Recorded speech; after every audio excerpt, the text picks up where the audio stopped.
Halo, halo, apa kabar? Assalamualaikum warahmatullahi wabarakatuh. Saya sebenarnya senang sekali bisa kembali menjumpai Anda semua. Keputusan Komisi Pemberantasan Korupsi menghentikan penyidikan kasus dugaan korupsi izin tambang nikel di Konawe Utara ini membuat KPK kembali diguncang kepercayaan publik. Kasus dengan potensi kerugian negara hingga 2,7 triliun rupiah itu, bahkan ini disebut lebih besar dari skandal IKTP, ditutup dengan satu kalimat kunci tidak cukup bukti. Padahal itu KPK sudah menetapkan tersangka. Bagi banyak kalangan, alasan itu bukan sekedar mengejutkan tetapi juga menimbulkan tanda tanya besar. Bagaimana mungkin perkara yang sudah naik ke penyidikan dan menetapkan tersangka kini justru dihentikan. Apalagi itu dilakukan di tengah narasi besar dari pemerintahnya Prabowo bahwa mereka betul-betul serius menangani kasus-kasus korupsi apalagi yang berkaitan dengan tambang. Kasus ini lahir pada masa KPK dikenal sangat ketat dan selektif ya. Era ketika penetapan tersangka itu dianggap sebagai hasil penyaringan bukti yang ini sudah siap tempur lah di pengadilan, dan pada waktu itu kan jarang sekali kasus-kasus yang dibawa oleh KPK ke pengadilan yang dikalahkan. Ada satu dua, tapi secara umum semua kasus-kasus yang dibawa KPK ke pengadilan itu ya dimenangkan oleh KPK. Artinya apa? Ya bukti-bukti yang mereka miliki itu sudah sangat valid gitu ya. Kecaman pun datang bertubi-tubi dari akademisi, ini yang penggiat anti korupsi ya, aktivis masyarakat sipil, mantan penyidik KPK, hingga lembaga pemantau tata kelola sumber daya alam.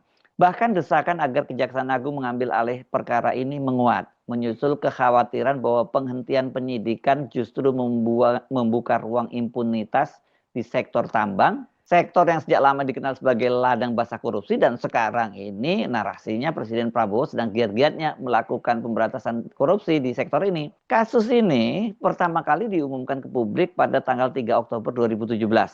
Saat itu Wakil Ketua KPK Saud Situmorang secara resmi mengumumkan penetapan mantan Bupati Konawe Utara Aswad Sulaiman sebagai tersangka. Dalam pernyataannya di gedung KPK, Saud Situmorang menegaskan bahwa dugaan korupsi keuangan negara dalam perkara ini mencapai sekurang-kurangnya 2,3 triliun. Angka itu, kata Saud, berasal dari penjualan produksi nikel yang diperoleh melalui proses perizinan yang diduga melawan hukum. Bahkan Saud Situmorang itu secara terbuka membandingkan besarnya kerugian dalam korupsi tambang di Konawe Utara ini dengan kerugian IKTP, kasus IKTP yang kala itu dianggap paling menggegerkan karena menyeret Ketua DPR sekaligus Ketua Umum Partai Golkar Setia Novanto. Nah, bagaimana konstruksi perkara hukumnya? Kalau kita tengok pada waktu itu cukup jelas ya. Bupati Konawe Utara Aswad Sulaiman diduga menerbitkan puluhan izin usaha pertambangan nikel kepada sejumlah perusahaan. Ini kalau nggak salah ada 17 perusahaan ya. Dalam berbagai pemberitaan disebutkan bahwa Aswad menerbitkan izin eksplorasi dan operasi produksi kepada belasan hingga puluhan perusahaan setelah mencabut atau mengubah status kuasa pertambangan yang sebelumnya dikuasai oleh BUMN tambang, yakni PT Antam. Jadi ini konsesi yang dimiliki oleh BUMN, dicabut izinnya dan kemudian dibagi-bagi ke perusahaan swasta. Dari praktek tersebut, negara diduga mengalami kerugian triliunan rupiah. Sementara Aswad Sulaiman itu disebut-sebut menerima aliran dana miliaran rupiah. Nah, kasus itu memang kemudian seolah mandek ya, karena sudah tahun 2017 ditetapkan sampai sekarang itu nggak tahu kelanjutannya bagaimana. Tiba-tiba muncul pengumuman bahwa KPK menerbitkan surat perintah penghentian penyidikan atau SP3.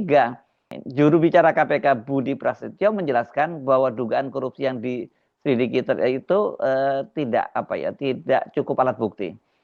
Bahwa tembus perkaranya adalah 2009 dan setelah dilakukan pendalaman terhadap tahap penyidikan tidak ditemukan kecukupan bukti.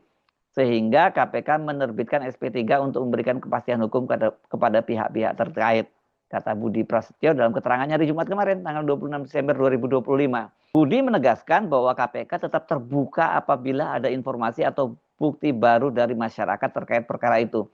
Dan dia tentu saja merujuk pada kewenangan KPK menerbitkan SP3 pasca revisi Undang-Undang KPK tahun 2019.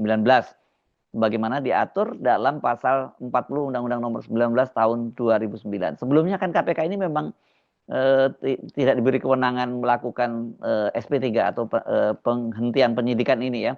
Tapi dalam revisi yang baru itu kemudian itu diatur. Nah, dulu tidak adanya aturan bisa menerbitkan SP3 itu, KPK betul-betul sangat serius setiap kali menangani perkara. Jadi mereka betul-betul ketika menetapkan seorang menjadi tersangka itu ya melalui proses yang sangat teliti dan kemudian juga dilengkapi dengan alat bukti yang cukup kuat. Karena itu penjelasan dari juru bicara KPK Budi Prasetyo ini ya membuat banyak yang kesal dan memantik polemik baru. Peneliti dari Pusat Kajian Anti Korupsi UGM, Zainur Rohman, menyebut penghentian kasus ini sebagai catatan buruk dalam sejarah KPK. Ini merupakan satu catatan prestasi buruk bagi KPK. Sejak KPK didirikan, KPK selalu selektif menetapkan perkara sampai ke tahap penyidikan. Itu saya baca di media dikatakan dia pada hari ini, hari Ahad, tanggal 28 Desember 2025. Zainur menekankan bahwa penetapan tersangka seharusnya dilakukan dengan kehati-hatian ekstrim dan dukungan alat bukti yang kuat. Karena itu penghentian penyidikan pada tahap ini memunculkan pertanyaan serius tentang kualitas manajemen perkara di internal KPK. Zainur juga mengkritik lamanya penanganan kasus itu. Karena memang betul juga ya kalau berlarut-larut hingga sampai berapa tahun, sudah 8 tahun. Katanya kalau dihitung dari tahun 2009 ketika penyidikannya ya itu sudah 16 tahun ya. Tapi kalau jadi tersangkanya kan tahun 2009. Jadi 8 tahun. Ini kan nggak boleh juga karena orang digantung ya kepastian hukumnya bagaimana. Nah, kritik senada disampaikan oleh Direktur Investigasi Indonesia E-Katalog Watch Hikmat Siregar. Dia menilai penghentian perkara ini bisa jadi presiden buruk yang berpotensi melanggengkan impunitas di sektor tambang. Jika kasus dengan kerugian negara triliunan rupiah bisa dihentikan begitu saja, maka pesan yang muncul adalah kejahatan tambang bisa dinegosiasikan.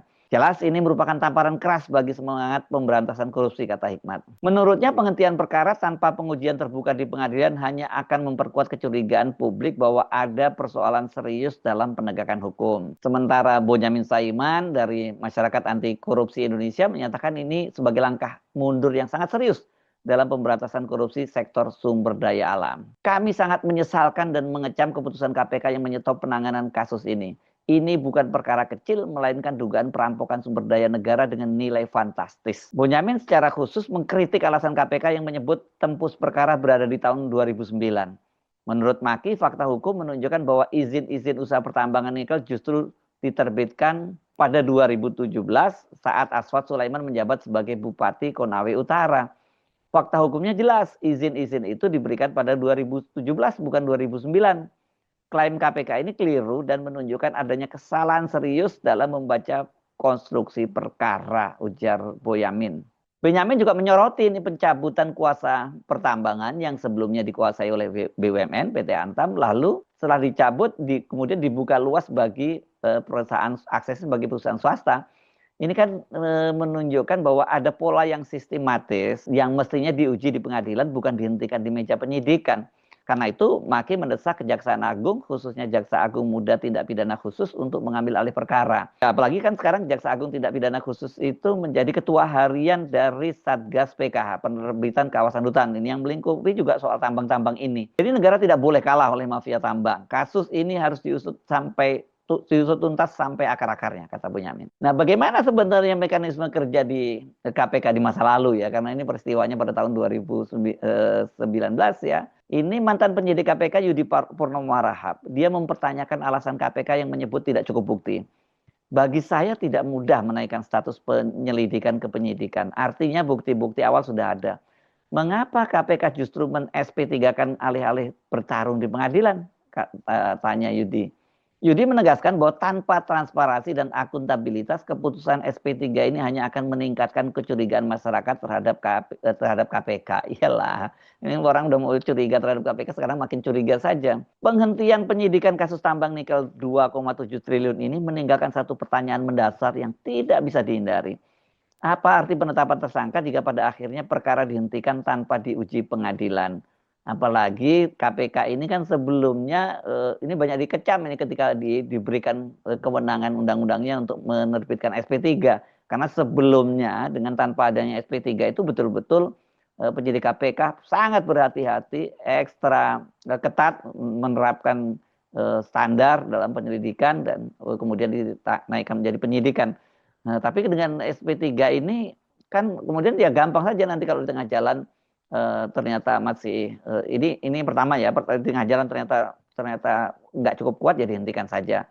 Atau eh, kasusnya tetap kuat tapi bisa terbuka peluang nego-nego gitu. Kalau tanpa punya kewenangan SP3 nggak ada peristiwa semacam itu karena mereka betul-betul harus hati-hati ketika menetapkan seseorang menjadi tersangka. Kritik dari akademisi, aktivis anti korupsi hingga mantan penyidik KPK memperlihatkan satu garis yang lurus. Keputusan ini dipersepsikan sebagai kemunduran, bukan semata soal kalah menang di pengadilan, melainkan soal keberanian membawa perkara besar sampai titik akhir. Jadi harusnya dibawa ke pengadilan, diperdebatkan secara terbuka, diuji oleh hakim dan dinilai oleh publik. Nah, ini kalau kemudian desakan agar Kejaksaan Agung mengambil alih perkara ini sebenarnya jangan dilihat hanya relevan atau tidak relevan ya. Tapi ini sebenarnya sinyal yang tidak baik karena bagaimanapun juga KPK itu kan dibentuk sebagai lembaga ad hoc karena peran dari Kejaksaan Agung, peran dari kepolisian dalam pemberantasan korupsi tidak maksimal, maka kemudian dibentuklah KPK. Nah sekarang kalau KPK dianggap tidak lagi maksimal dalam penanganan atau tidak relevan dalam penanganan korupsi dan kemudian diminta di Kejaksaan Agung, ya KPK-nya dibubarkan saja kan gitu. Soal tambang ini soal yang sangat serius ya karena sumber daya alam, korupsi di sumber daya alam ini adalah korupsi yang dampaknya panjang, lintas generasi dan langsung menyentuh hajat hidup orang banyak. Jadi kasus Konawe Utara ini bukan hanya tentang Aswad Sulaiman sebenarnya, bukan semata tentang izin tambang nikel dan bukan sekedar soal ada kerugian 2,7 triliun walaupun ini sangat besar. Tapi belakangan saya kira angka triliun itu udah ya 2,3 triliun dianggap kecil ya karena udah ada liga korupsi yang angka-angkanya dari tahun ke tahun terus bertambah. Kasus ini menjadi cermin pertaruhan kredibilitas penegakan hukum. Apakah hukum akan benar-benar menjadi alat keadilan atau justru berhenti di tengah jalan ketika berhadapan dengan kekuasaan dan uang yang besar. Saya Arsbuna Arif, sampai jumpa lagi. Wassalamualaikum warahmatullahi wabarakatuh.